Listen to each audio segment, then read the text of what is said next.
Boa noite a todos. Uma satisfação estar aqui com vocês. Vamos fazer um bate-papo. Não tenho a pretensão de querer esgotar todo o assunto, mas eu acho que a gente faz um bate-papo, uma conversa. Agradeço o convite de estar aqui, ao Viana, em nome do Viana e da sua diretoria aqui do Cresce, pela oportunidade de estar aqui a gente trocando ideias.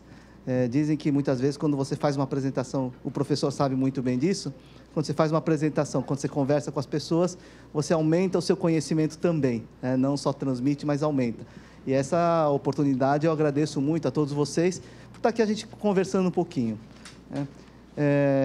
Aproveitando o ensejo, que ele também é contador, mas eu acredito que vários de vocês devem ser contadores também, temos contadores também, porque diz que corretor de imóvel, contador e advogado são todas atividades que muitas vezes a gente exerce conjuntamente, porque um complementa o outro nas nossas atividades. Vou trocar um pouquinho o assunto. Vocês já ouviram falar do SPED? Já tiveram algumas informações sobre o SPED? Sabe que uma das obrigações que vocês fazem vão dentro do SPED, que é o DIMOB. É uma das informações que vocês prestam, que as imobiliárias normalmente prestam, para o Sistema Público de Escrituração Digital. E, às vezes, até a gente escuta, algumas vezes, algum dos clientes da imobiliária, porque meu pai também tem a imobiliária, não é muito difícil de saber que eu sou filho do meu pai, porque eu sou quase a cara do meu pai. Algumas pessoas vieram falar comigo, você é filho, você é parente do Hachiro Shimomoto? Eu falei assim, sou filho, porque eu acho que a cara não dá para negar, né? E ele tem a imobiliária. E muitas vezes, algumas vezes, alguns clientes falam assim, olha, se você informar para o DIMOB, eu prefiro não fazer mais a administração do imóvel com vocês, né? Mas aí o que a gente tem comentado, não adianta a imobiliária não colocar o DIMOB, porque o fisco pega por outros meios, e aí tanto a pessoa é penalizada, como a imobiliária também é penalizada, né? E isso tudo é decorrência da tecnologia. Vocês sabem muito bem, dentro das imobiliárias, dentro da profissão do corretor de imóveis, dentro da profissão de contabilidade, a tecnologia avança a passos largos. Quem não tem hoje um programa de computador que faça tudo, corre o risco de ficar fora do mercado. E toda vez que alguém tentou brigar com tecnologia, perdeu. Vocês devem ter visto isso na história aí. Eu acho que vocês já devem ter falado sobre o Uber, né, que vieram que está brigando com os táxis, o Airbnb que briga com os hotéis, a Polaroid que praticamente acabou, a Kodak, tudo isso, tecnologia veio e quem ficou falando não vai dar certo, não vai entrar, não entrou no mercado, acabou saindo do mercado. E o fisco também gostou da brincadeira, né? O nosso governo gostou desde a época, na Constituição de 80. Você sabe que um artigo da Constituição disse que os estados, municípios e a União deverão evitar esforços para fazer um banco de dados único, onde possa interagir as informações. Isso está na Constituição. Depois veio o PAC da Dilma, que deu todo o recurso para poder possibilitar a construção desse banco de dados, daquele grande computador que nós temos hoje na Receita, que é um dos únicos no mundo inteiro, que a gente chama de Tiranossauro Rex, que é um dinossauro aquilo, que tem uma capacidade de processamento muito grande. Isso tudo é o SPED, isso tudo é a tecnologia que proporcionou. Para a gente não ficar muito atrás, nós contadores e nós corretores de imóveis, temos que ir junto com a tecnologia, porque se a gente não estiver preparado para prestar informações, nós vamos cair naquela malha fina da Receita Federal e acaba penalizando tanto o profissional como os clientes dos profissionais, né? Vou passar rapidamente, porque essa apresentação, na verdade, é feita para quem quer detalhes do SPED, que eu acho que não é o caso de vocês. A gente vai dar um conhecimento geral daquilo que é o SPED, né? Na verdade, vocês usam todas as informações aqui, só que às vezes não parece, não transparece isso. Na verdade, lá em 2001, possibilitou a utilização do SPED. Vocês sabem o que é certificação digital? Eu acho que vocês têm um cartãozinho, que algumas vezes para transmitir informações, certificação digital, vocês usam uma identificação no mundo digital, que a gente chama de certificação digital. Aquilo é que possibilita dizer que vocês são vocês, no mundo digital. Porque nesse mundo da internet, é um mundo inseguro. A gente nunca sabe quem está do outro lado, a gente nunca sabe se quem está transmitindo a informação realmente é a pessoa que diz ser. Vocês têm crianças, estão vendo que a idade de vocês devem ter filhos, né? É uma insegurança muito grande de você saber se o filho está falando com uma pessoa, é seguro ou não é seguro. Porque você não sabe se, às vezes, está falando com o João, se o João é Maria, se a Maria é João, se está mal intencionado ou bem intencionado. Esse mundo digital é um mundo inseguro. Como é que o fisco ia fazer para transacionar informações nesse mundo inseguro de uma forma segura, possibilitando a pessoa a estar recebendo, transmitindo informações e o governo recebendo informações, garantindo que aquela pessoa é aquela pessoa. Que não possa depois, a pessoa fala, pô, mas não fui eu não fiz isso. Ele precisava de uma medida provisória, uma lei que pudesse dizer, você é você e você não pode dizer que você não é você, né? Nesse mundo digital. E criou aí, então, a certificação digital através da medida provisória 2002. Lá em 2001, é que fez, possibilitou essa transmissão de informações de uma forma segura, e aí massificou. Aí cresceu todas as informações, todos os projetos começaram a crescer. Foram feitos vários encontros dos administradores tributários para possibilitar isso, né? Bom, nós temos alguns cuidados, que tudo isso é para possibilitar cruzamento de informações.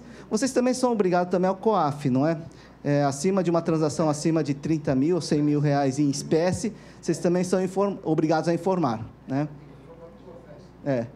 Nós também temos uma outra obrigação que chama DME.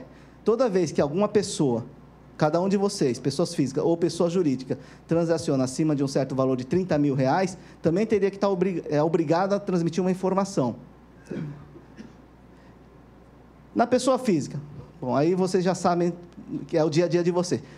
Esse mês de abril é um dia meio corrido para quem é da contabilidade. Estão fazendo declarações de imposto de renda da pessoa física.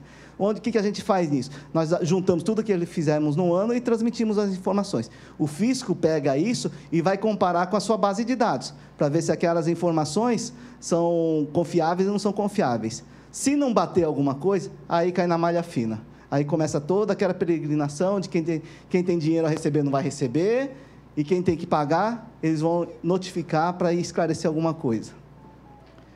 Que através da DIRF, nós transmitimos uma informação chamada DIRF. Tudo aquilo que tem retenção na fonte, tanto de laboral, com folha de pagamento, a gente informa isso para o fisco, e aí ele compara com a declaração de imposto de renda da pessoa física. Por isso, não adianta você dizer que tem tanto a restituir, se alguém não transmitiu que você teve essa retenção na fonte. A DMED, que é dos médicos. Então, toda vez que você faz uma consulta no médico, o médico é obrigado a dizer que fez uma consulta que cobrou tanto de vocês e que vocês pagaram. Então, ele vincula o CPF. Então, não adianta mais hoje dizendo que, olha, eu tenho tanto de médico para bater da declaração do imposto de renda e depois restituir a maior.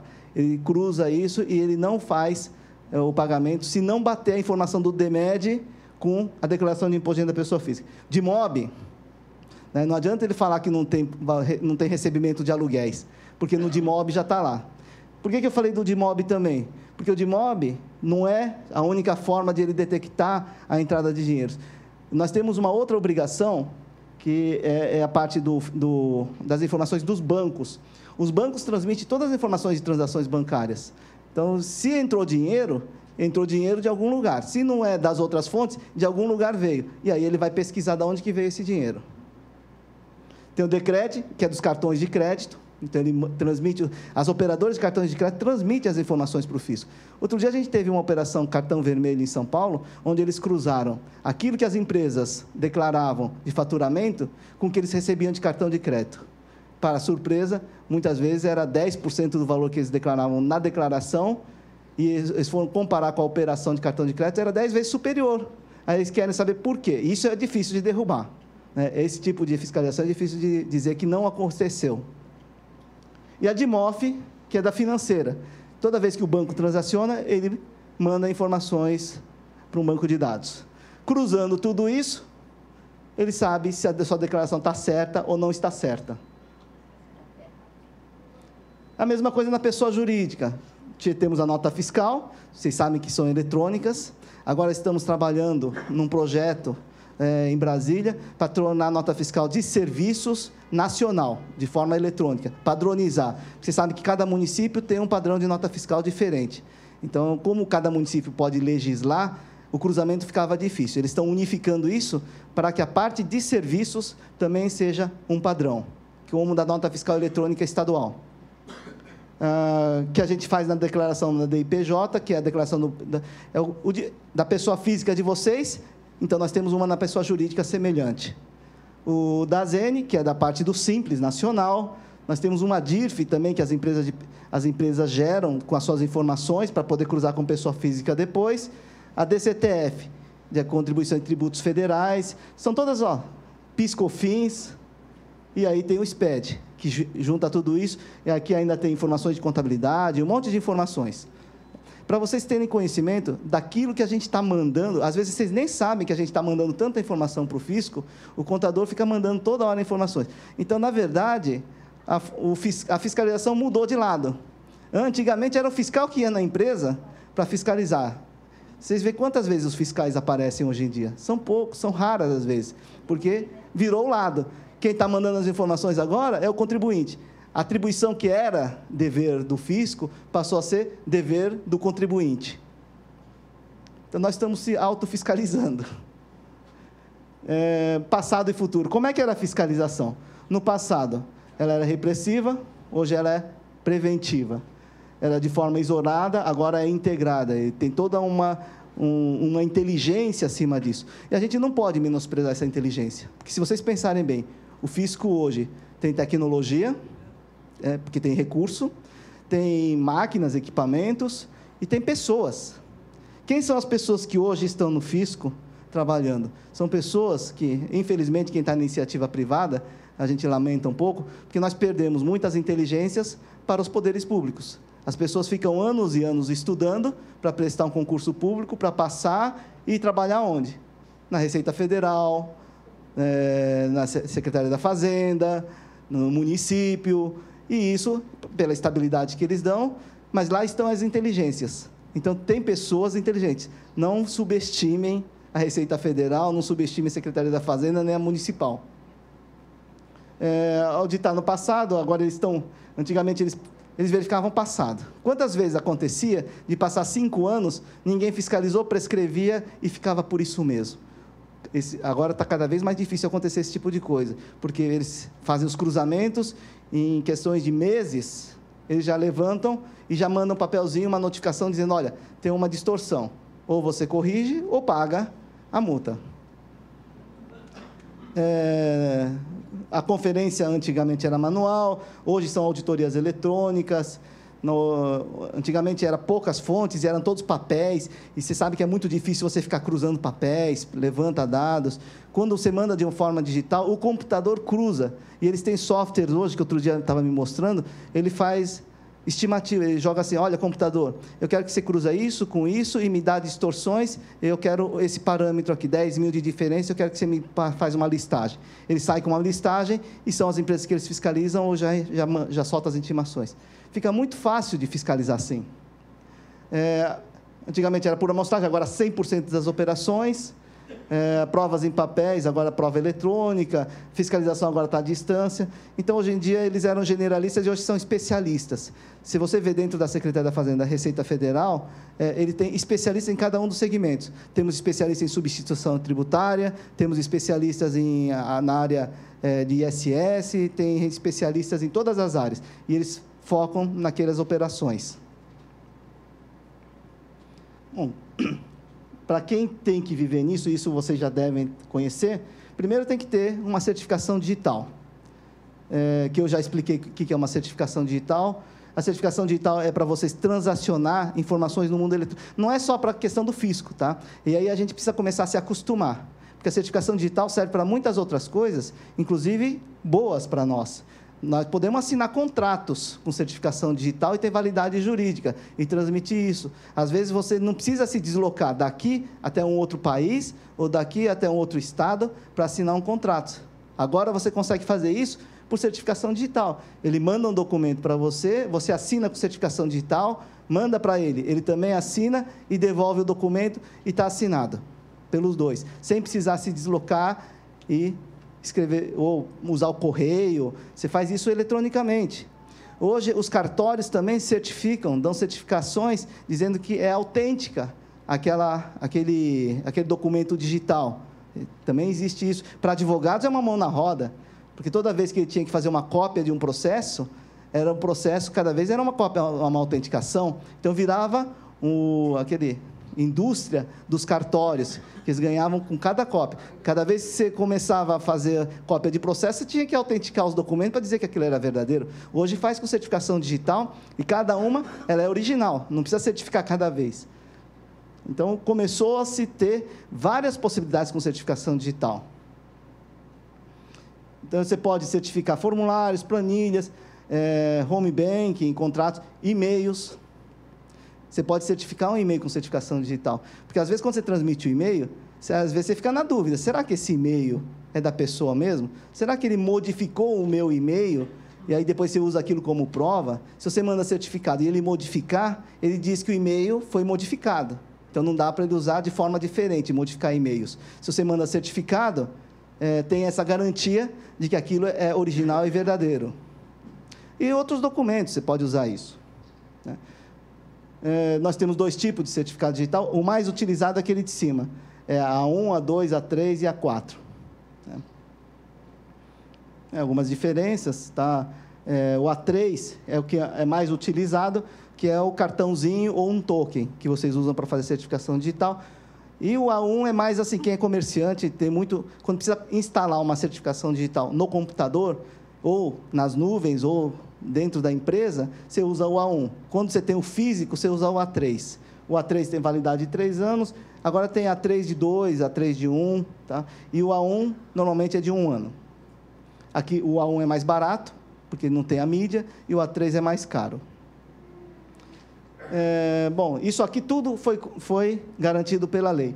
Ela tem a confidencialidade, integridade, autenticidade e não repúdio. O que é importante aqui? Aquele não repúdio.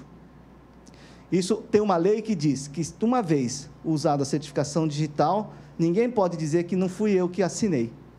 Ele considera-se aquilo como verdadeiro. Então, a lei diz que você não pode, uma vez assinado, aquilo tem validade.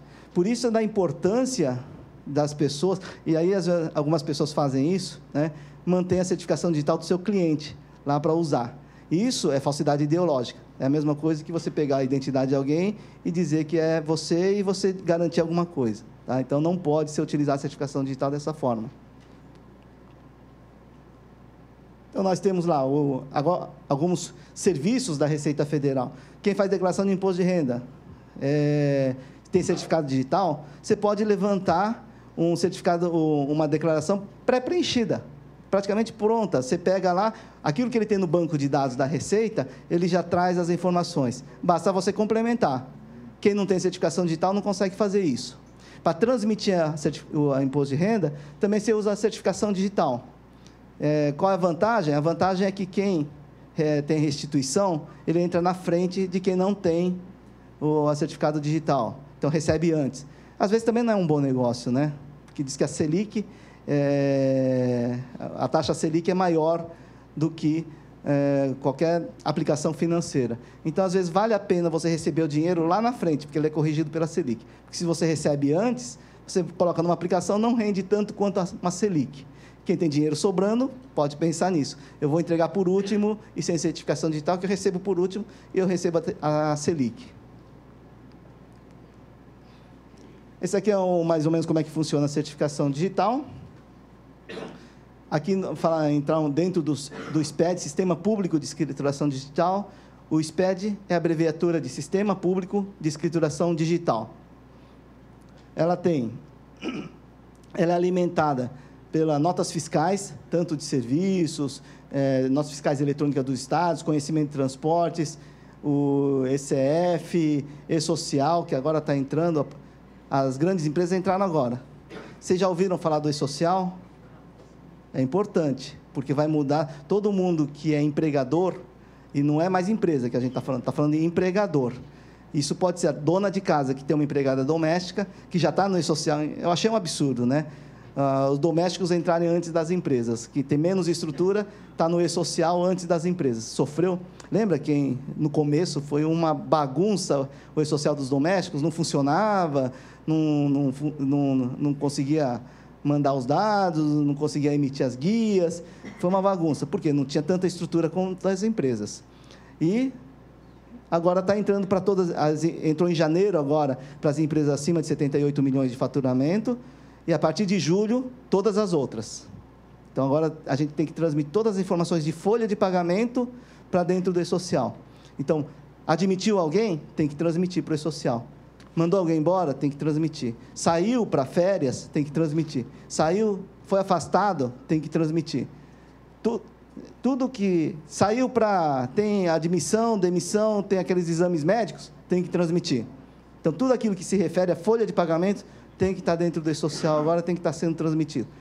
O que mudou aqui, e o grande impacto, além da tecnologia envolvida, é o dia a dia, é o processo dentro das empresas. Porque tinha assim um costume, vocês devem saber disso, muitas vezes o empregado entrava, começava a trabalhar, e você só descobria que ele estava trabalhando na empresa quando você ia fazer a olerite, e a pessoa falava assim, faltou o olerite de fulano. Eu falei assim, mas não tem ninguém registrado aqui. Eu esqueci, né? Eu estou te mandando a carteira de trabalho dele, faz o registro. Agora não pode. Agora, se não transmitir na hora, ou até antes da pessoa começar a trabalhar, tem que transmitir as informações. Coisa que antes você fazia até o dia da folha de pagamento. Agora não dá mais. A pessoa se afastou, tem que informar na hora. Senão dá inconsistência no e-social. Então, ele tornou a parte de folha de pagamento, isso é muito difícil, porque você sabe que folha de pagamento não envolve só a legislação trabalhista, envolve convenções coletivas. E aí, vocês sabem quantas convenções coletivas nós temos no Brasil? Cerca de 12 mil convenções coletivas. Então, e isso cria regras diferentes. E o e-social verifica essas regras antes de entrar. E se não estiver dentro das regras, o que acontece? Ele bloqueia a informação. E aí, mexe numa coisa muito, muito essencial. Você está mexendo com salário, você está mexendo com alimento, está mexendo com sobrevivência das pessoas. E, às vezes, você não consegue emitir uma guia de fundo de garantia porque tem uma distorção de uma das pessoas. Um grande problema que está dando agora, a mulher casa. Bom, mulher casa, homem também casa, né? Mas a mulher, até agora, mudava o nome. Agora, hoje em dia, diz que já não precisa mais mudar, tudo bem, né? Mas mulher mudava de nome. Aí, mulher, às vezes, separa. Aí, tira o nome do marido. E, às vezes, ela muda no RG, ou esquece de mudar no CPF, ou muda no CPF e esquece de mudar no RG. Isso dá inconsistência no e-social, porque tem 2 nomes diferentes para a mesma pessoa com o mesmo número do PIS. E aí, ele bloqueia. O que nós estamos pedindo? Não bloqueia no primeiro momento, porque nós estamos entrando, senão vai multar todo mundo. Então, faça isso, aceite essas informações, essas distorções pequenas, para que não prejudique todo mundo, senão vai parar o Brasil. Nós, em São Paulo, ainda temos uma estrutura. Agora, imagina fazer isso lá no norte, no Amapá, onde eles não têm nem sinal de internet, porque os índios não deixam passar o cabo lá, tem que pegar satélite, né? E é uma vez por dia, segundo alguns comentários, que o satélite passa, tem que ser naquele horário, o cara tem que pegar, aproveitar e transmitir. Agora, está entrando gente para trabalhar, não tem sinal de internet para transmitir, como é que fica? Em São Paulo nós temos, entre aspas, né? Porque no interior de São Paulo nem todos têm. Como é que funciona no interior, muitas vezes? Chega o peão para trabalhar, ele não fica assim, olha, me traz seu CPF, me traz seu PIS, seus dados, passa lá no escritório, aí você faz a admissão, depois você volta aqui para trabalhar. Não funciona assim. Nem nas empresas funciona assim. Nas grandes empresas até funciona, né, que tem um departamento de RH. Nas pequenas empresas, a pessoa quer que a pessoa comece a trabalhar agora já, porque se ele vai embora, ele pode não voltar mais.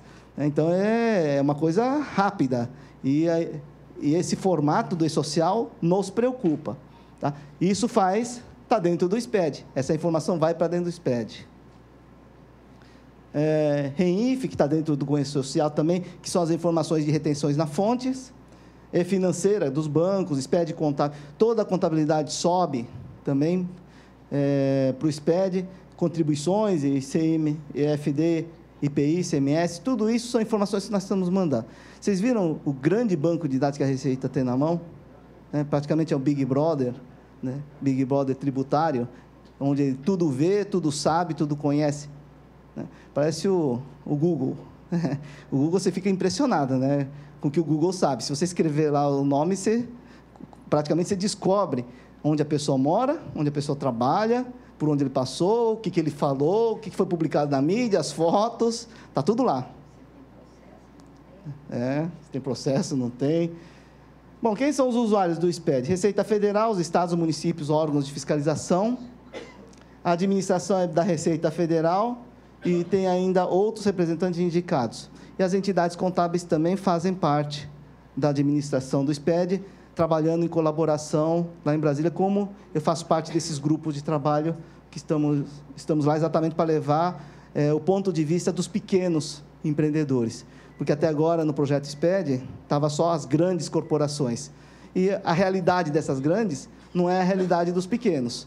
Alguém precisava estar lá para falar sobre os pequenos. E aí, quando nós entramos em 2015, 16, mais ou menos, 2014, nós entramos e aí começamos a levar uma realidade um pouquinho dos pequenos. Por isso que foi prorrogado até 2017 a entrada, 2018, a entrada do E-Social, porque senão teria entrado em 2014.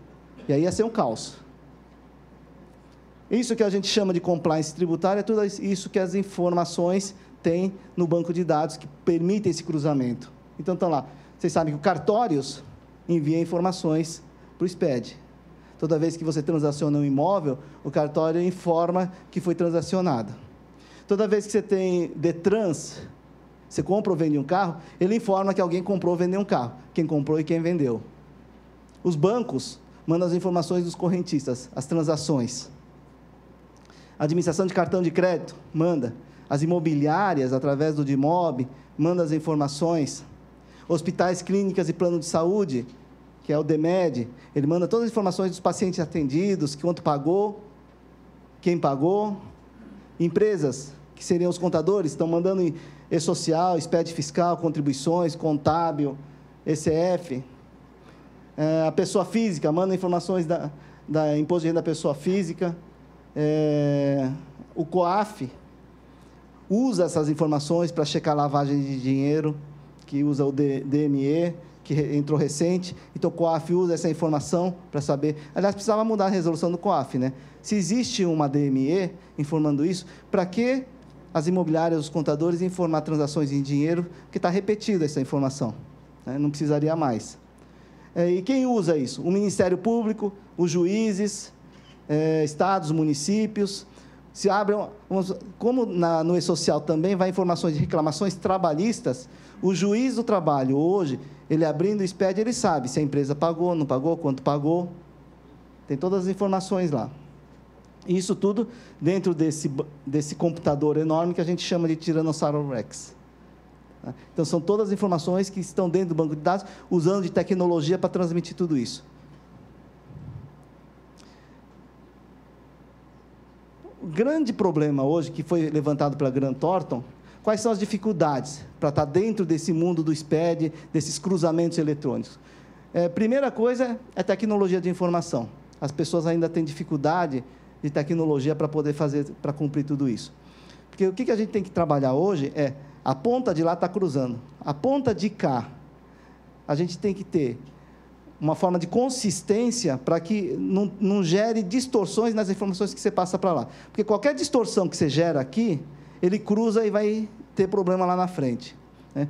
Não diz assim que se você quer mentir, minta consistentemente, minta em todos os pontos. Não pode ter distorção naquilo que você fala. Tudo aquilo tem que ser condizente. Se você fala que você teve tanto de recebimento, então seu cartão de crédito, movimento no banco, também tem que estar corroborando com essa informação de que você teve tanto de faturamento.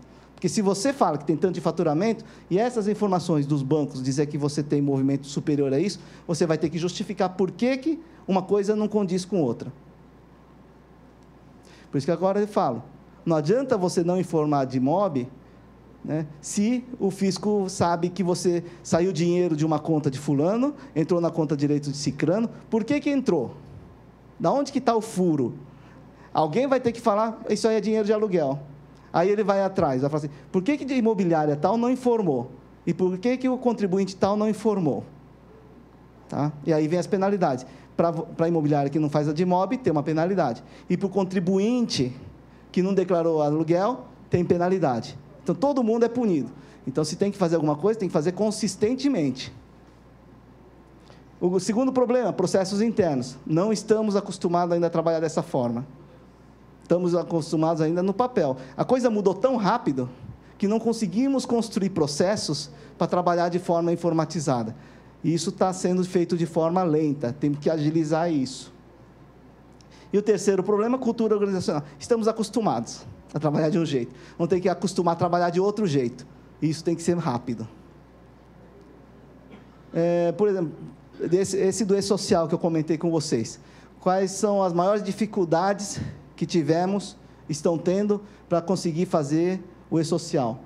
Primeiro, integração das informações. O e-social, ele pega informações da folha de pagamento, mas também pega informações de outros lugares, como retenções na fontes, tudo isso não é só folha de pagamento. Então, essa integração, essa geração de informações com vários dados diferentes, está tendo muita dificuldade, porque a tecnologia não está acompanhando também, da nossa parte, esse processo todo de informação de dados.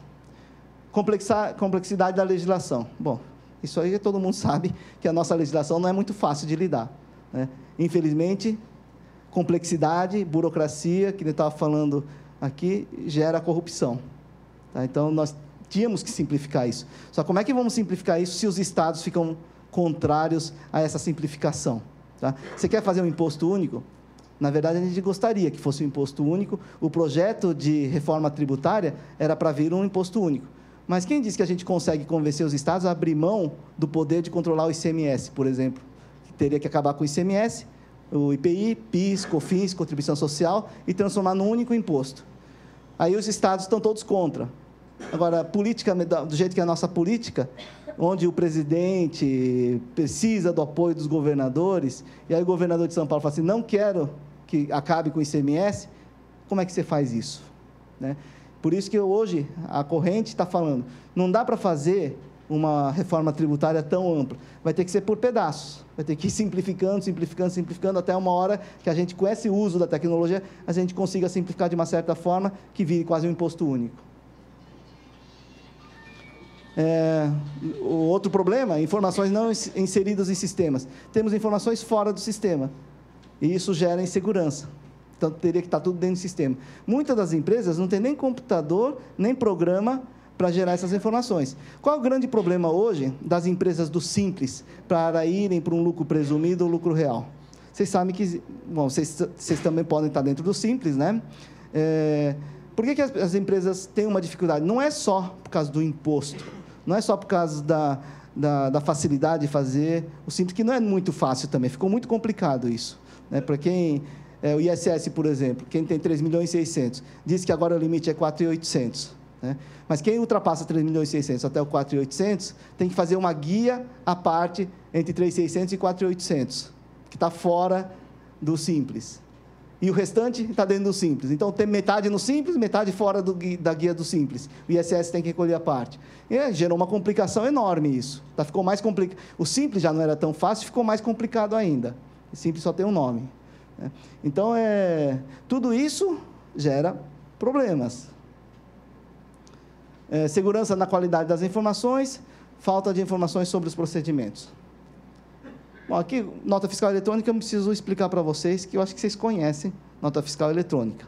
Né? Então, que quando a gente compra, vende, muitos agora davam o CPF. Outro dia, o secretário da Fazenda perguntou por que está caindo o número de pedidos de CPF, as pessoas não estão mais pedindo para colocar CPF nas notas fiscais. Eu falei, secretário, é que você tirou a grande vantagem da nota fiscal que o pessoal pedia. Era aquele valorzinho que acreditava, né, toda vez. Ele tirou, passou a ser sorteio. Então, as pessoas preferem ter certeza que vai receber do que ter a possibilidade de ter sorte e ganhar no sorteio. O pessoal parou de pedir. Outro problema, substituição tributária.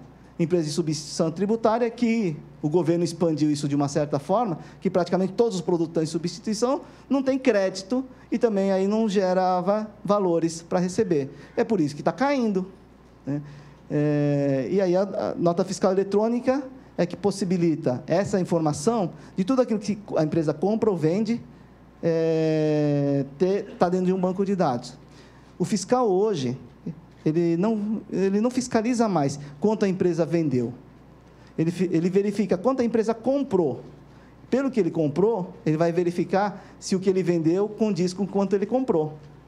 Então, quando ele vai numa empresa, ele já fala assim, olha, tem essas notas de compra, você disse que comprou isso. Na sua escrituração, você não informou que você comprou tanto. Então, possivelmente, tem um problema. Porque se você está declarando que vendeu tanto, mas você comprou tanto, ou isso está no estoque, ou você vendeu e não emitiu nota. Aí ele já pega. Então, eles já não vão mais pela venda, eles vão pela compra. Porque ele já tem as informações, geralmente compra de empresas grandes, ele manda dizendo que comprou, então ele já vai com a informação de que você comprou de tal empresa. Deixa eu ver as notas que você lançou nas compras. Isso é a nota fiscal eletrônica. É a obrigatoriedade, vocês sabem, hoje praticamente todo mundo está obrigado. Algumas empresas ainda não estão obrigadas, mas são muito poucas, que são as empresas que não venderam nada nos últimos 12 meses, com operações de saída de mercadoria remetida sem destinatário certo, que são aquelas fora do estabelecimento, venda a varejo com emissão DCF, que é o cupom fiscal, que também já transmite as informações. A nota fiscal eletrônica substitui o modelo 1 ou 1A, isso aqui é muito técnico, bom, não preciso nem dizer que tudo isso possibilitou essa parafernália de papéis que a gente tinha diminuir drasticamente. Hoje, os arquivos mortos das empresas praticamente estão deixando de existir, porque está tudo nas nuvens. Nota fiscal, aquele papel que vocês recebem não tem validade jurídica. O que vale juridicamente é aquele arquivinho que vocês recebem por e-mail, com XML. Aquilo é nota fiscal. Então, um aviso. Se vocês receberem aquele XML, aquilo é a nota fiscal. Se vocês apagarem aquilo, é a mesma coisa que você rasgou a nota fiscal e jogou fora. Então, as empresas hoje têm que manter o arquivo e não o papel. Está certo que com o papel você consegue resgatar o arquivo, mas a Secretaria da Fazenda, na legislação, diz assim, que é obrigação do contribuinte manter o arquivo. Se a Receita, em um determinado momento, falar assim, eu não tenho esse arquivo, você não pode exigir. Porque era a obrigação sua de manter o XML. E tem uma multa, se o fiscal aparecer e você não apresentar o XML, tem uma multa. Então, é bom manter o arquivo XML. E muita gente apaga, fala assim, lá, veio outro negócio de XML aqui. Eu consertei um carro, veio um XML aqui. Se você apaga aquele e-mail, você apagou, rasgou fora a nota fiscal.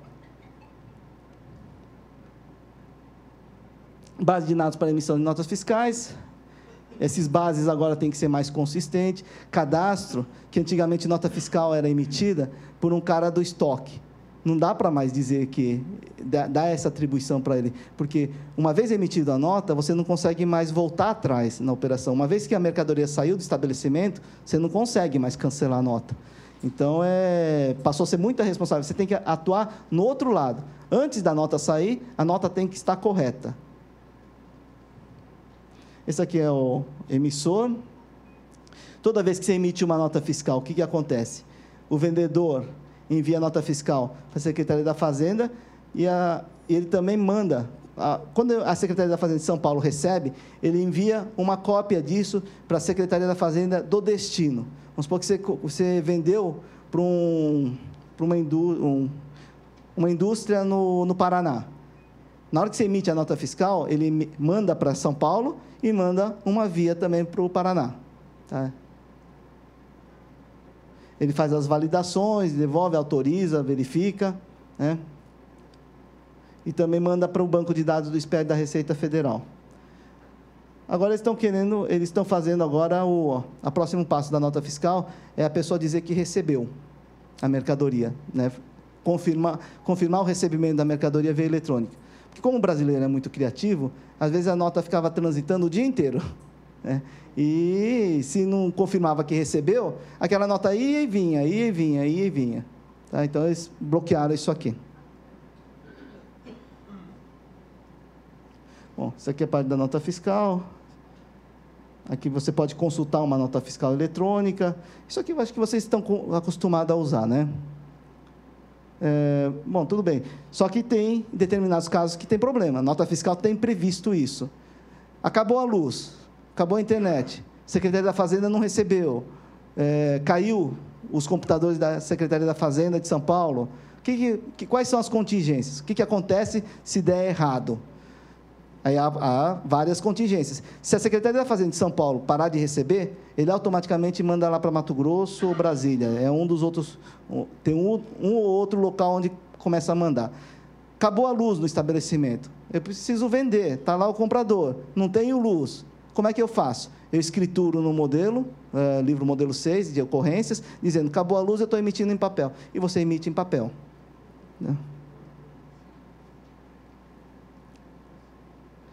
Infelizmente, isso aqui, eu ouvi dizer que mudou. O secretário da Fazenda de São Paulo, outro dia conversei com ele, porque esse papel é caro para você emitir fora em contingência. É um papel de segurança, Casa da Moeda, não é fácil. E ninguém compra isso aqui porque é muito caro. Ele falou, não, nós mudamos, pode ser impresso em qualquer papel. Eu precisava checar essa informação depois, porque foi ontem que eu falei com ele, ele disse que mudou, tá? Então não é mais não é nesse tipo de papel. O cancelamento da nota fiscal, que eu falei para você tem 24 horas da autorização de juros, desde que não tenha saído a mercadoria do estabelecimento e não tenha sido concedida a autorização de uso. Tá? Então, aí, se você tiver essas hipóteses, você não cancela mais uma nota. Nota errada vai ficar errado. Tá? Não tem como. E tem certas coisas que você corrige com carta de correção, mas como na nota de papel, você não corrige determinados campos. Valor, você não corrige, destinatário, você não corrige, são campos menos, que não geram valores de tributos, é que você pode estar fazendo carta de correção. Tá? Fala da carta de correção, que pode ser feito eletronicamente também. Tem o documento auxiliar, que é a DANF, que eu falei para vocês. Aquele papel que emite é só um documento para acompanhar a mercadoria no trânsito. Aquilo não é nota fiscal. Conhecimento de transporte. Nós estamos no projeto agora da nota fiscal de serviços nacional, está em fase de discussão. Porque qual é o grande problema que foi criado? Cada município tem a sua própria legislação, ele tem poder de legislar. O que acaba acontecendo? Veio uma lei agora dizendo que o valor do imposto tem que ser pago, do ISS tem que ser pago, no local do tomador de serviços. Em alguns casos, como no caso de plano de saúde e cartão de crédito. Imagina no caso do plano de saúde, como o imposto tem que ser pago no lugar do tomador de serviço, então cada uma das pessoas que contrata o plano de saúde, e tem, quantos municípios tem aqui no Brasil? Acho que são 6 mil municípios, né? 5 mil e pouco, quase 6 mil municípios. Com possibilidade de cada um desses 6 mil municípios ter uma legislação de ISS própria, que pode ter algum benefício específico do município, que pode ter uma alíquota diferente, que pode ser um mínimo de 2, mas vai de 2 a 5. Também às vezes você tem que recolher no banco do município, as alterações daquele município saem na banca de jornal daquela cidade, nem é publicado na internet. Como é que você vai fazer o recolhimento do ISS para aquele município, de 5 mil municípios, como é que você gerencia isso? Não tem como gerenciar. Precisava ser feito, se essa lei continuar vigendo, só se a gente fizer isso por meio eletrônico, criar um grande banco de dados, onde o fisco, sim, diga quais são as regras de cada um dos municípios, você recolhe uma única guia e ele distribui esse valor para os municípios, senão não tem como fazer. Que nem o Simples. O Simples você não recolhe uma guia só e aí distribui para Estado, município e União. Se não for feito dessa forma, ou a lei é uma letra morta, que não dá para cumprir, ou cria-se possibilidade. Aí fomos chamados para criar um portal da Nota Fiscal Serviço Eletrônico Nacional, onde vamos ter uma regra única e vai ter um banco de dados dizendo cada município, quais são as regras de cada município, alíquota, tudo, para que ele possa fazer um único recolhimento e distribuir isso. Senão, não tem como aplicar. Ainda não tem data para vigência, nós estamos ainda na fase de discussão. O SPED contábil, aí para os contadores, nós estamos deixando de imprimir vários livros. Aí vocês vão... Às vezes, quem participa de concorrência, licitações, é um problema, porque o procedimento de licitações, às vezes, não acompanha a tecnologia e a legislação. A lei desobriga da impressão do diário e do razão e dos livros contábeis quando você tem o SPED contábil. E, às vezes, vai participar de licitação, o que está lá no edital? A apresentação da contabilidade. Aí você vai lá com um arquivo, não, eu quero a contabilidade. É obrigado, então, a imprimir pelo menos aquilo no papel, registrar para mandar entregar. Então, ainda não está acompanhando. Algumas licitações maiores já estão acompanhando, mas as menores é um grande problema, porque não estão acostumados.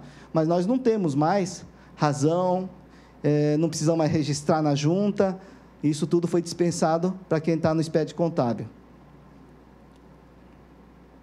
Tem que ter assinatura do empresário com certificação digital e do contador com certificação digital. Isso é o único documento que o contador assina.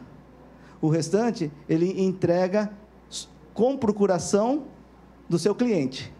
Não é ele que assina. O SPED contábil é o único que o contador é obrigado a assinar junto. Esses aqui são os livros que a gente deixou de imprimir: Diário Razão, Balancetes, Diário Auxiliares. Isso aqui é mais um pouquinho o modelo daquilo que está dentro.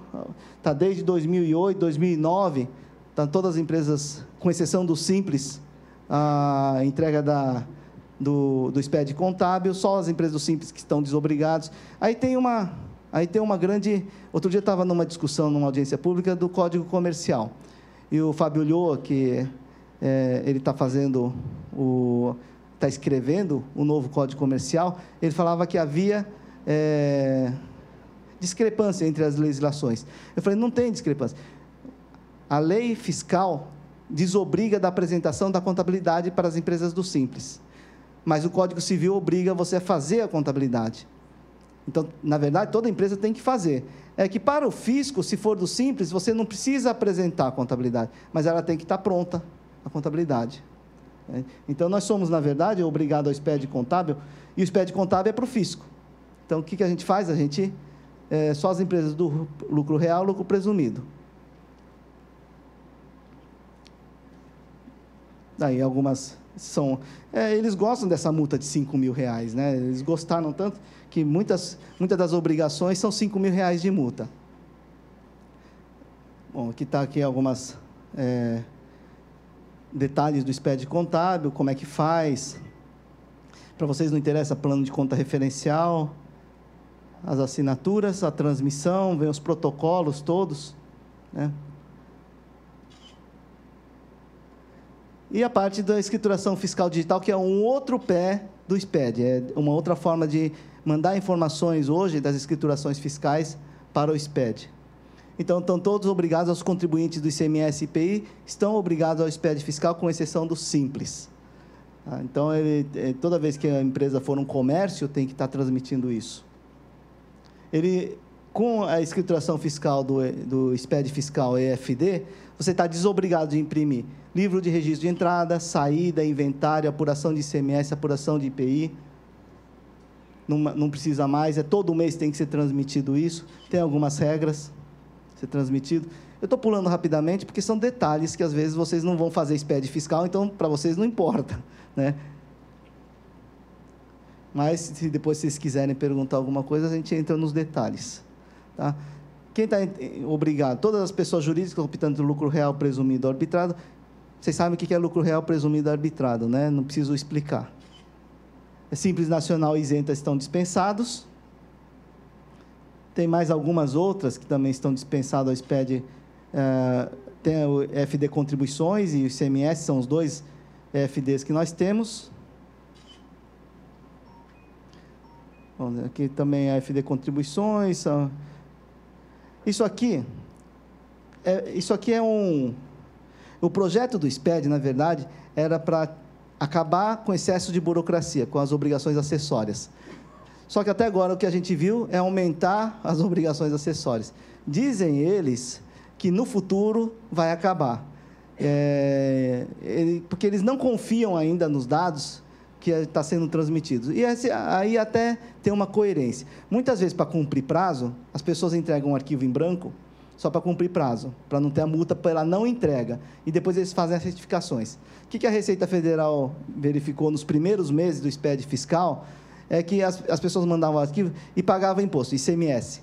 Então, estava lá, ICMS tem um valor, uma guia paga, só que na escrituração estava zerado. Eu falei, como é que pode? A pessoa conseguiu gerar uma guia, mas não conseguiu entregar as informações. Então, por isso eles falam, eu não posso dispensar ainda das escriturações em papel, porque não tenho informações ainda em digital como a gente deveria receber. Então, é uma grande briga nossa, nós temos ido constantemente lá, para falar, para que vocês querem isso, se vocês têm essa informação em meio digital. A desculpa deles é, não tenho informações em meio digital, não está consistente. Tá? Então, esse é o grande problema, por que eles não acabam? Mas eles deveriam acabar com tudo isso de obrigações. Né? Imposto de renda, pessoa jurídica, LALUR. Realmente, LALUR não temos mais. Tá? Esse foi cumprida a promessa. Apuração de ICMS e GIA. Continuamos fazendo. Informações duplicadas. Dentro da SUSEP, livros fiscais, entrada, saída, inventário. Realmente, esses terminaram. Entrada, saída, terminou. Inventário é um grande problema para todo mundo. Tá? Livro de inventário. IPI, muitos desses realmente terminaram. Livros contábeis, Diário Razão, DIPJ, DIRF, tudo isso a gente continua fazendo. Apuração de ISS, continuamos fazendo. Então, são obrigações que estão duplicadas. Nós estamos ainda informando no papel e também estamos transmitindo digitalmente. Diz eles que vai acabar com tudo isso quando virar tudo digital. Assim como o E-Social também promete que vai terminar com 14 obrigações acessórias. Só vai ter o E-Social. Estamos ainda pagando para ver. Bom, o ECF, que substituiu a DIPJ, que para fazer a apuração do imposto de renda da pessoa jurídica e do lucro líquido, contribuição social, é uma outra obrigação. Você vê, aumentou mais uma obrigação. O DME veio, aumentou mais uma obrigação. O E-Social está vindo, aumentou mais uma obrigação. Enquanto a gente não tem essa segurança das informações, a Receita não tem a segurança das informações, vamos continuar convivendo com duplicados. Isso eu acho que daqui 2, 3 anos, quando isso estiver mais amadurecido, pode ser que a gente elimine e consiga atingir aquela desburocratização que a gente quer. REIF, sistema de... O E-Social, que eu comentei que agora está entrando, que aí nós vamos estar convivendo, aí cada um de vocês vão estar convivendo agora com o E-Social, que vai ser aí um grande problema para todo mundo. No primeiro momento, o que a gente... Vocês devem ter empregados, tá? Muitos de vocês devem ter empregados. Primeiro momento, pega os dados do empregado e faz uma verificação se os dados estão consistentes. Se tiver consistente, ótimo, já está meio caminho andado. Complementa com os outros dados. Foram 170 e poucos dados a mais que o E-Social está pedindo, que nós não tínhamos no banco de dados. Exemplo, número da carteira de motorista no caso de alguém que é motorista. A gente não tinha isso no banco de dados. Né? É um grande problema que a gente discutia, até engraçado. Ficou-se, eu acho que quase 2 meses discutindo como é que nós vamos fazer com o nome social. Porque muita gente, por lei, é obrigado a tratar as pessoas pelo nome social e não pelo nome da pessoa. Então, por exemplo, a pessoa nasceu Ricardo, só que ele tem o nome social Joana. E ele tem que ser chamado de Joana na empresa porque a lei, o juiz determinou que você tem que ser chamado de Joana. Então, a empresa tem que chamar de Joana. Eu não posso dizer que no E-Social que ele é Ricardo, porque a lei falou que ele tem que ser Joana. E ficou se discutindo, como é que nós vamos fazer com o Ricardo Joana? Vamos informar Joana? Não vai bater com o PIS, o CPF, RG e as outras informações. E o que a gente faz? Então, tem que criar um campo para Joana e outro campo para o Ricardo? Ficou se debatendo isso 1 mês, para até a gente falar assim, bom, infelizmente o Ricardo, que tem que chamar de Joana, vai ter que mudar os documentos dele, tá? Para ser chamado de Joana mesmo.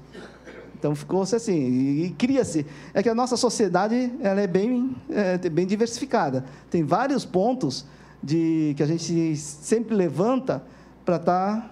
E quando você quer fazer um sistema desse, sistema é quadrado, né? Às vezes não é muito redondo, fica difícil se adaptar. Então, tem vários pontos que ainda estão sendo... que vão surgir, provavelmente, quando entrar as outras empresas, que a gente vai ter que pensar como é que vai solucionar isso. Tá? Bom, geralmente nessa palestra eu falo que essa mudança toda, porque a sociedade está mudando. Antigamente a gente falava que tinha 2 certezas, né, nessa vida. Que um dia a gente ia morrer, todo mundo nasce e um dia morre, era uma certeza que a gente tinha na vida. A outra certeza é que você vai pagar imposto, né, que desde que você nasce você paga imposto.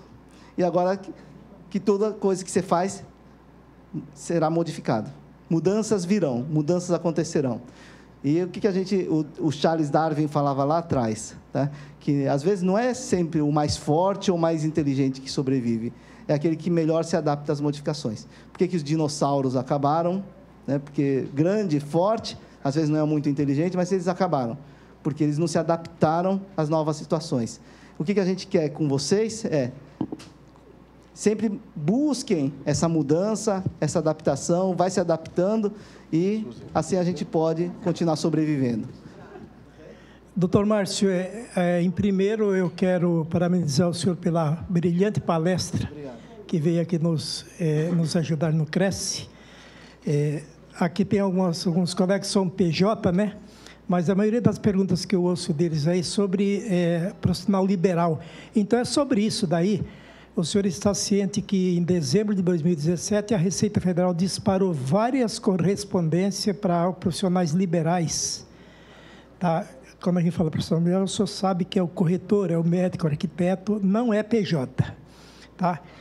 E eles revisaram os últimos 5 anos das declarações e, para surpresa de muitos que talvez nem sabiam, se bem que ninguém pode ignorar a lei, que o profissional liberal, o corretor, o autônomo, ele é contribuinte obrigatório da Seguridade Social. Aquele cara que fez aquela declaração bonitinha no Carnê-Leão e pagou e recolheu mensalmente e depois fez a declaração de ajuste, ele não recolheu os 20% de INSS, esse 20% limitado a um valor de 5.553, que o senhor conhece muito bem esse meio de cálculo. Pois bem, a maioria deles não sabiam mesmo, e a Receita Federal está retrocedendo há 5 anos isso daí. O senhor tem algum comentário a fazer? Porque isso se refere à pessoa física. A Receita Federal levou isso avante e vai continuar levando, ou como que ficou essa... Olha, do jeito que conheço a Receita Federal, do jeito que eles estão precisando de dinheiro para estar fechando o caixa deles, eles vão continuar nessa sanha arrecadatória. Toda vez que for uma questão legal, eles vão atrás. Agora, o pagamento de autônomo, agora que você falou, eu lembrei também, toda vez que uma pessoa jurídica contrata uma pessoa física, se vier de pessoa jurídica, também tem a retenção da parte dele, dos 20% da parte da empresa. Né? Então, realmente, essa informação de que a Receita intimou todos os profissionais liberais, eu não tinha conhecimento ainda. Não todos, aqueles que eles cruzaram os dados... E não teve o pagamento de 20% do INSS. Na realidade, os que fizeram a declaração, porque quem não fez ficou incrível, mas ficou livre disso. Né? Então, a minha pergunta também é o senhor seguinte, partindo desse pressuposto, é melhor ser PJ... um empresário individual corretor de imóveis do que um profissional liberal corretor de imóveis, ou seja, um PF, pessoa física, né? Eu acho que sempre tem que fazer a conta, mas eu acho que, no modo geral, a conta, tanto para a pessoa que presta o serviço como para a pessoa que toma, é sempre interessante tomar serviço de pessoas jurídicas, porque não tem aquela retenção exatamente, dos 20%. Isso. Então, para a pessoa que contrata, fica mais barato também. Por isso que muita gente migra para a pessoa jurídica, porque os clientes, às vezes, é uma exigência até do cliente. Mas normalmente pessoa jurídica sai mais em conta do que pessoa física. Sim. Até porque na pessoa jurídica, você constitui uma pessoa jurídica, você sabe que você pode fazer o prolabore por um valor de um salário mínimo e o resto fazer em distribuição de lucro. Distribuição de lucro não tem pagamento de imposto de renda. Não tendo pagamento de imposto de renda e o imposto que você paga com pessoa jurídica é menor que pessoa física, é muito mais vantagem você fazer uma pessoa jurídica. Já foi tributado na PJ. Você é tributado na PJ e a alíquota da PJ é inferior à alíquota da tabela do imposto de renda da pessoa física. Exatamente. E você regulariza a sua pessoa física com distribuição de lucro que ainda não é tributado. A Receita Federal quer e briga e luta isso por vários anos, mas ainda é isento. Obrigado, doutor Márcio. Nada, disponha. Mais alguma pergunta? Bom, eu tenho 2 atividades. Uma, corretor, portanto, sou profissional autônomo, e sou professor, portanto, sou empregado. Como é que fica o recolhimento mensal? Quer dizer, eu tenho uma parte que é da própria fonte, né? E os outros, assim, digamos, o ganho da corretagem, como é que é o correto a gente se fazer? Não, da pessoa física é normal, porque isso é do empregador, ele faz a retenção do imposto de renda retido na fonte, isso vem descontado já direto do seu olerite, e isso ele faz uma DIRF e um informe de rendimento para você. A parte que você recebe como pessoa física, você faz Carnê-Leão e faz o recolhimento. Quando você fizer a declaração de imposto de renda, às vezes isso dá uma distorção, porque aí você soma, e somando muitas vezes dá diferença a maior para você ainda pagar imposto de renda. Tá? Porque, às vezes, você recolhe por uma tabela que, se somado, seria um valor superior. Né? E, às vezes, a retenção na fonte também, você recolhe por uma alíquota, que individualmente é menor, mas somado ele deveria ser maior. Por isso, na hora do ajuste, sempre dá um valor do imposto a pagar. Tá? Mas a forma correta de ser feito é dessa forma. A parte da pessoa jurídica, você pode ficar tranquilo que a empresa vai ter obrigação da empresa, e vai te dar um informe de rendimento para você fazer a declaração de ajuste anual. E a parte de pessoa física, você faz recolhimento de carnê-leão, como a gente comentou aqui dos autônomos. Tá? Muito obrigado, hein?